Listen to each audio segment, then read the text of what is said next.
Good morning friends, কেমন আছো?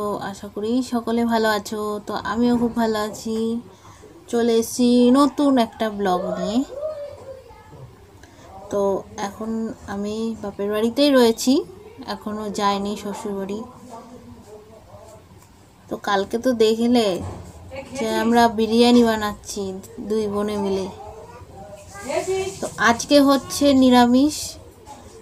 আজকে তো মঙ্গলবার, জানোই হনুমানজির পুজো করি, প্লাস রয়েছে আমাদের জয় মঙ্গলবার। তো সেই জন্য এখন সকাল সকাল স্নান টান করে কাজকর্ম সেরে বসে পড়েছি এই ধান জব করতে।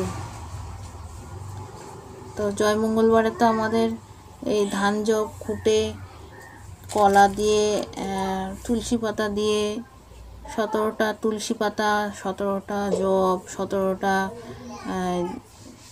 ধান সব দিয়ে কলা দিয়ে মেখে একটা গদ বানিয়ে যাতে দাঁতে না লাগে সেইভাবে আমাদের খেতে হয়। তা আজকের দিনে পুজো হয় বাড়িতে, জানো তো নিশ্চয়ই। আমার শাশুড়ি মা পুজো করে, জয় মঙ্গলবারের পুজো করে। তো দেখো আমি এখন এগুলো ছাড়িয়ে নিচ্ছি। এই যে ধান, এখানে জব আছে, এই যে কলা। আই ডিস্টার্ব করছিস কেন পিঁপড়ে? আর তুলসী পাতা নিয়ে আসবো। আর এই দেখো আমাদের আর একটা ছোট্ট গোপাল। আমাদের বলেছিলাম না আমাদের দুটো গোপাল, এটা হচ্ছে আমাদের বড় গোপাল। আর দেখো আমার ঠাকুমা সিংহাসন কি সুন্দর করে সাজিয়ে রেখেছে, দেখেছো কি সুন্দর করে সাজিয়ে রেখেছে। তো চলো বন্ধুরা, দেখতে থাকলো ব্লগটা। তো দেখো বন্ধুরা, আজকে হচ্ছে লোকনাথ বাবারও পুজো। তো সেই জন্য আমার শ্বশুরবাড়িতে প্রত্যেক বছরই লোকনাথ বাবার পুজো হয়। আর আমার শাশুড়ি মা দেখো খুব সুন্দর করে ফল টল বনিয়ে ঠাকুরের মালা পরিয়ে ফুল টুল দিয়ে সাজিয়ে ঠাকুরের পুজো দিয়েছে। আর আমার কর্তামশাই পুজো করেছে। তো কেমন লাগছে প্লিজ কমেন্ট করে বলো। আর এখানে দেখো ঠাকুরের বাল্যভোগও দিয়েছে। আর এই ভিডিওটা তুলেছে আমার কর্তামশাই। আর পুজো শেষ হয়ে গেছে তারপরে ভিডিওটা তোলা। তো আমি যেহেতু বাপের বাড়ি ছিলাম, তো সেই জন্য আমার কর্তামশাই ভিডিওটা তুলে দিয়েছে। তো দেখো তারপরে দুপুরে লাঞ্চে নিয়ে বসেছি ডালিয়া। তো আজকে তো নিরামিষ, জয় মঙ্গলবার আর হচ্ছে হনুমানজির পুজো। তো খাওয়া দাওয়া করার আগে মেয়েকে খাইয়ে দাইয়ে ঘুম পাড়িয়ে দিয়ে আমি খেয়ে দিয়ে নিয়ে চলে এসেছি আমার ছোটো পিসির আমবাগানে। আর এই হচ্ছে আমার ছোটো পিসি। তো দেখো আমার ছোটো পিসির যে জায়গা কিনেছিল সেই জায়গায় কত আম গাছ রয়েছে, 3টে আম গাছ রয়েছে। তো কত আম ঝরে ঝরে পড়ছে, দেখো কি ভালো লাগছে। চারিপাশটা আম পড়ে একদম আলোয় আলো হয়ে গেছে। আর এইরকম আম গাছের তলা থেকে আম কুড়ানোর মজাই আলাদা, তোমরা কি বলো বন্ধুরা? আর এই দেখো যত আম পাড়া হয়েছে সেই আমগুলো বাড়িতে নিয়ে আসা হয়েছে। এখানে কাঁচা আম বেশি রয়েছে আর পাকা খুব একটা নেই, খুবই কম আছে। তো সেইগুলো বেছে বেছে রাখছে আমার পিসমশাই। আর এখান থেকে আমি 3টে আম নিয়েছি, এগুলো করব আমি আম ছেঁচা না, আমের পেস্ট করব। কারণ আম ছেঁচা করতে গেলে আমার বাবা খেতে পারবে না, তো সেই জন্য আমের পেস্ট করব। তো দেখো ভিডিওটা কেমন করে করি।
তো তোমরা দেখতেই পেলে আমি কিভাবে এটা করলাম। আর এর মধ্যে শুধু দিয়েছি কালো জিরে সামান্য, আর 4টে কাঁচা লঙ্কা, আর দিয়েছি পরিমাণ মতো একটু বিট লবণ। আর চিনিটা দিইনি, কারণ এখানে কিছু কিছু আম মিষ্টিও ছিল। আর আমি তো যখন কাটছিলাম তখন দেখছি কিছু কিছু আম একটু হলুদ হলুদ হয়ে গেছে, আর সেইগুলো দু একটা খেয়েও নিয়েছি। আর ওই রকম কচকচ করে টকটক মিষ্টি মিষ্টি আমগুলো খেতে খুব ভালোই লাগে। আমার পাকা আম খুব একটা ভালো লাগে না। তো চলো এবার টেস্ট করে দেখি যে কেমন হয়েছে।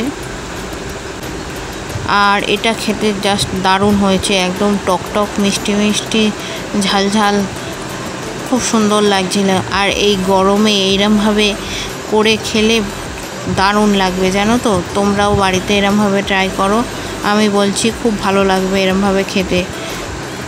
তো এটা খেতে খেতে একটা গান মনে পড়ে গেল, গরিবদের আমও বাড়া পেয়ারা, কাঁচা লঙ্কা ছাড়া মাখবো কী করে।